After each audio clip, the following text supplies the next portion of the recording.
키워드를 살펴보는 오늘의 화제, 빅뉴스 시간입니다. 장명훈 기자와 함께하겠습니다. 장 기자, 첫 번째 키워드. 기생충 반지하도 1억. 아니 이거 그 영화 기생충에 나오는 반지하방 거기 얘기입니까?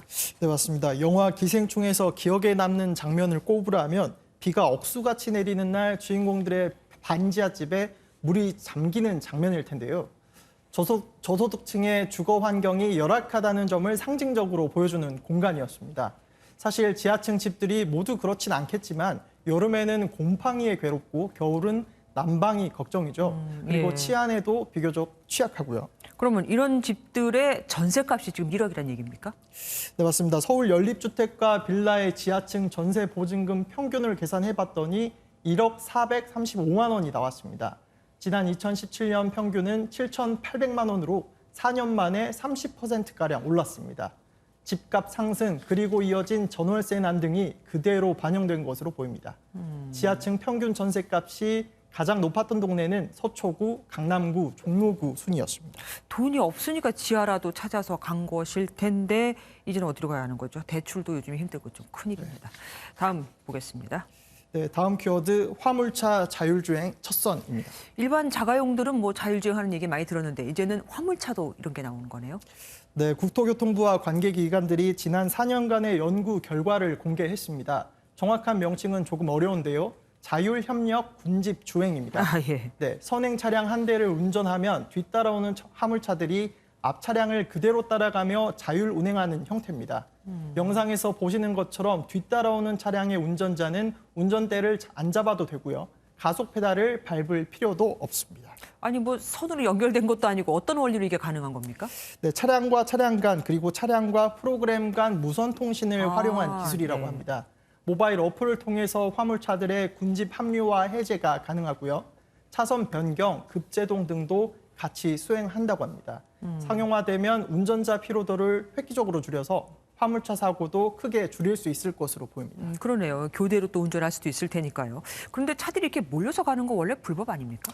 네, 맞습니다. 말씀하신 대로 도로교통법상 2명 이상이 정당한 사유 없이 줄지어 통행하면서 위해를 끼치면 불법입니다. 다만 이 기술은 목적이 있고 안전도 확보됐기에 법에 위배되는 사항은 아니라고 합니다. 예, 다음 키워드 보겠습니다. 호들갑 떨지 마세요. 누가 누구한테 한 말입니까? 네, 배우 김부선 씨가 어제 체포된 가로세로 연구소 3인방에게 한 말입니다. 가로세로 연구소 강용석 변호사, 김세희 전 기자, 김용호 전 기자가 사이버 명예훼손 혐의 등으로 어제 체포됐거든요. 당시 김세희 전 기자는 경찰의 영장 집행 상황을 생중계하기도 했습니다. 어젯밤 상황을 같이 보시면요. 문을 따고 들어온 경찰이 영장을 내밉니다. 체포 과정에서 중간중간 구성이 오가기도 하고요. 들어보시죠. 체포영장 집행하겠습니다. 김세희 씨는 진술 거부할 수 있고 변명의 기회가 있고요. 내가 말할 기회도 안 줘! 기다려. 그러니까 제가 무슨 살인 강간범도 아니고. 아니, 말 안 해.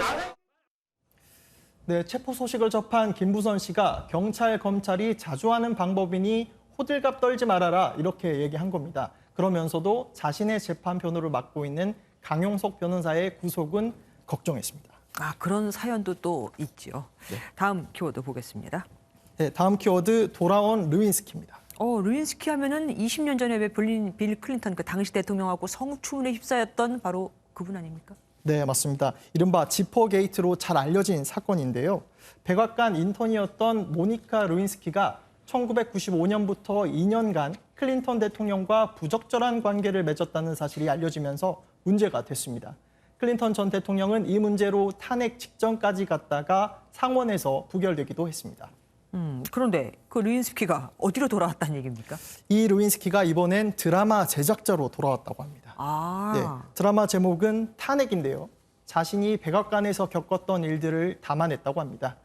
이 드라마를 홍보하기 위한 인터뷰에서 클린턴 전 대통령의 사과가 이제는 필요 없다고 밝히기도 했습니다. 당시 클린턴 전 대통령은 루인스키와의 관계를 부정해 비판을 받았는데 그가 한 거짓말에 대한 사과가 이제는 필요 없다 이렇게 해석됩니다. 네, 마지막 키워드 보겠습니다. 결혼해 주실래요? 누가 한 말입니까? 네, 누구나 한 번쯤은 상상해보잖아요. 영화 같은 프로포즈를. 근데 그런 프로포즈가 실제로 일어났습니다.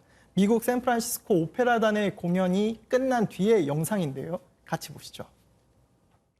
Most importantly, in front of your mom and dad. Already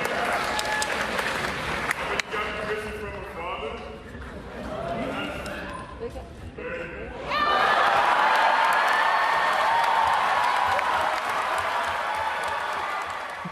네, 남자단원의 프로포즈의 여주인공을 맡은 여자 배우도 펄쩍 뛰며 청혼을 수락하는데요.